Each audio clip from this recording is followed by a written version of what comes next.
Welcome to my 262nd video on my work with OO gauge. This video will be by way of a follow-up to part 256, in which I unpacked and reviewed a complete boxed mainline train set from 1980.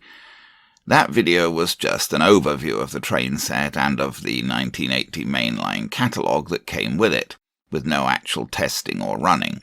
In this video I'll be trying out the Royal Scot Loco that came with that set, and perhaps more interestingly, trying out the electronic steam sound system in the tender from that train set, culminating in some running video of the Loco with the steam sound and with the coaches that came in the train set. Here's what I got with this eBay purchase after I unpacked everything from the large shipping box. The complete train set itself came in its original box, although the box was coming apart a bit. Also included was a Mainline Railways OO system catalogue from 1980, which I went through page by page in part 256, and also some sheets of card parts for building platforms and station buildings. Probably the most unusual and interesting feature of this train set was that it included Mainline's electronic steam sound system, as described here in the catalogue. The majesty of Mainline combines with the realism of steam sound. Of course, this was all well before the advent of DCC sound. Here are the full contents of the train set in the box's styrofoam insert.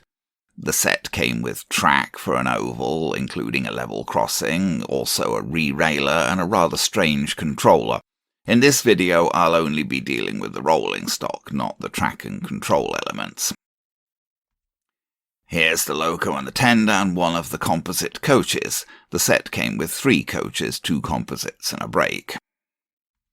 There was a sheet of general instructions, mainly dealing with assembling the track and using the controller, and there was this little piece of paper with a note about the electronic sound system. Actually, there were 2 of these in the box. I didn't see any other instructions.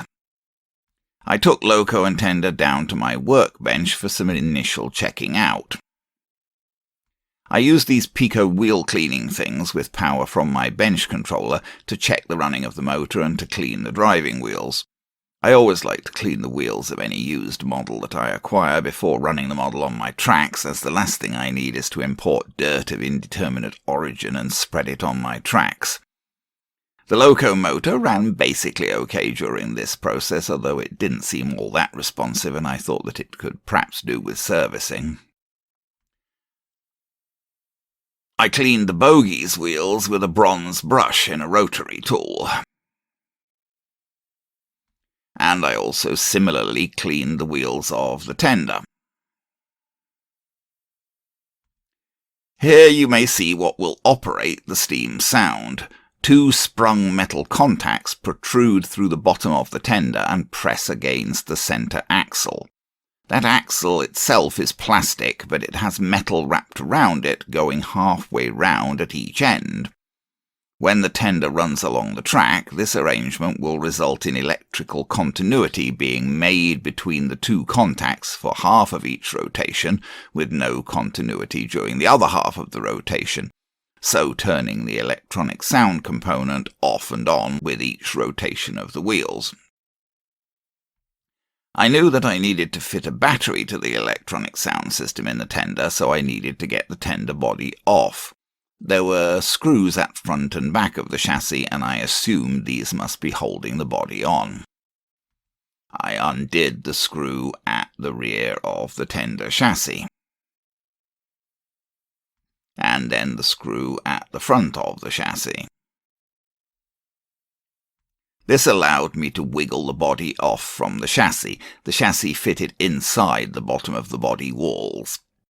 This revealed the electronics, a small board connected to a little speaker with a large battery contact wired to one end of the board.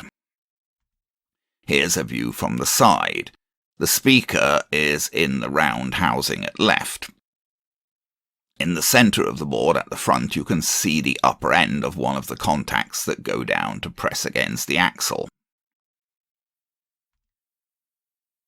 The write-up on the electronic sound system in the manual said that a PP3 battery needed to be fitted. I'd actually never come across that battery designation. But when I looked it up, I found that it simply refers to a common 9-volt battery as used in smoke alarms, etc. I'm sure that a similar system made these days would use a small button-type battery, but I guess when this system was made, that option wasn't available. I connected a new alkaline 9-volt battery to the system. As soon as I connected the battery, the system started hissing. A slight turn of the centre wheels turned that hissing off. So the system was basically functional. Well, I've connected a battery to this, and see, when the centre axle, which has the contact on, is in the right position, it does produce a sound. See, that's all it does. It produces that, whatever that sound when it's in for about half of the rotation. For the other half of the rotation, it doesn't. So you can see how it was rolling along. That would sort of make a chuff-chuff sound. Although my problem at the moment is I can't figure out how the heck I'm supposed to fit the battery into the thing and get it together again. But we'll see what we can do. The problem with a 9-volt battery was that it was so large it was hard to see how to manage to place it so that it was possible to get the tender body back on. The wires from the board to the battery connector were not long enough to allow the battery to be placed with the connector at the rear of the tender, so clearly it was going to have to fit somehow facing the other way. The battery had to be fitted like this, with the bottom of the battery against the flat at the back of the chassis and the battery connector pressed up against the speaker housing.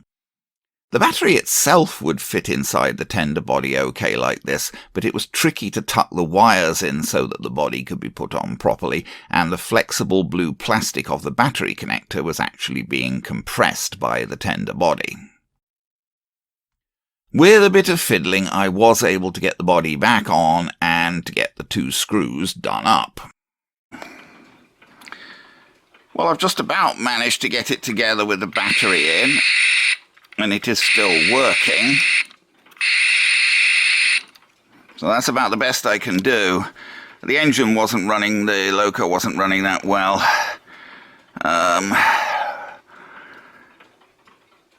It really probably needs servicing. I've cleaned the wheels, but it probably needs servicing. We'll see. Maybe I'll oil it a little bit and, without taking it apart initially, and just see if I can run it. I could run this tender with another of my Royal Scots, really. It doesn't have to run with this one. I've got several of these mainline Royal Scots, but and this one's actually a rebuilt one anyway, which I normally wouldn't run because that would be post-war, and I prefer to model pre-war LMS operations, but we'll see anyway. We'll have a go at doing some initial running. Maybe I will subsequently take the Loco apart and service it, but it's not exactly a priority. For some reason, the cab colour on the Loco seems utterly different to the rest of the colour. I don't know if it's been replaced at some point or something. Anyway. With the tender now reassembled and the sound system apparently working, I oiled all of the pivot points of the motion and the axles. The Loco is of the standard mainline split chassis type, with the motor built right into the chassis, and it isn't possible to lubricate the motor or the drive gears without more disassembly. So I decided to just settle for this limited lubrication for now, as getting the very best running from this Loco wasn't really my primary concern at this point. I got Loco and tender onto my upstairs Hornby 2-rail layout for some running. Okay, well, let me see what success I have trying to do some basic running with this. Now, there isn't any actual switch for the electric system. It just makes its noise if the centre wheels of the tender are in the right position and doesn't if they aren't. So it's not making a noise now, but if I edge it forward a tiny bit, if I can, then it starts making a noise. And while it's stopped, it'll just make the noise. Well, it'll either make the noise consistently like that, or it won't make the noise at all.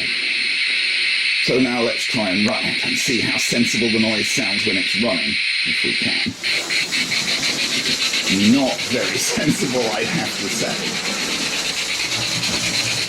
It's rather fast. Well, I suppose it sounds a little bit like a steam engine running. And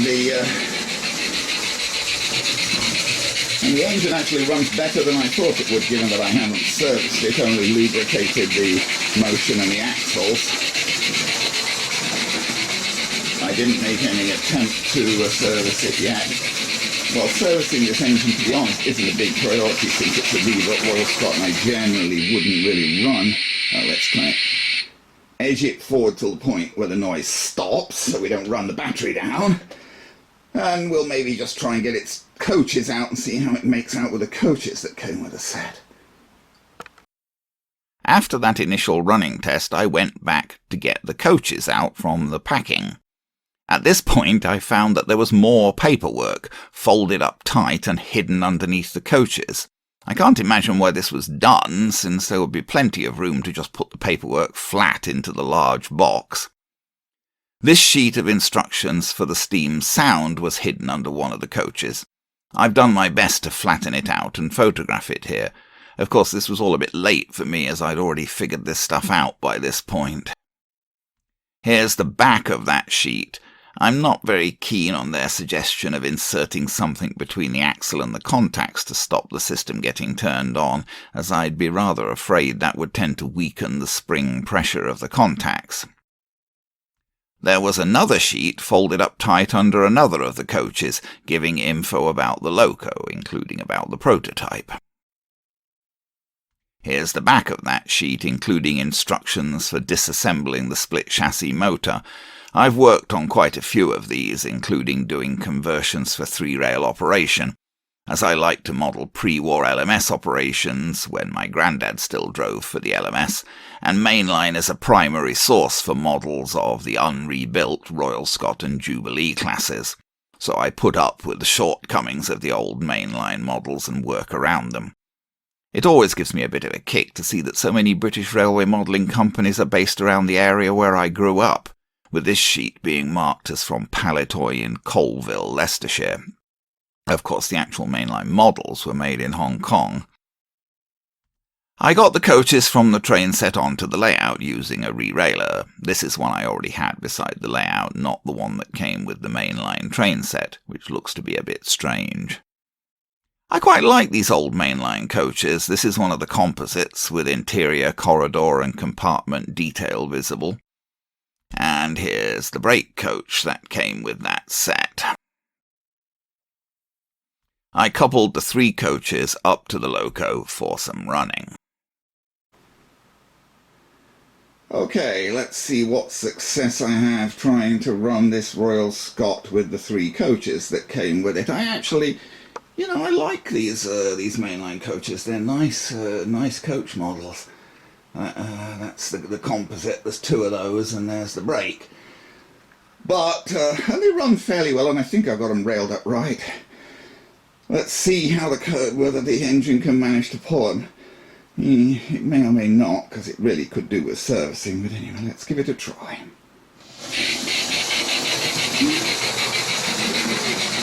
Doesn't seem to be struggling to run, and it seems to be running about the same with the three coaches behind it as it ran without them.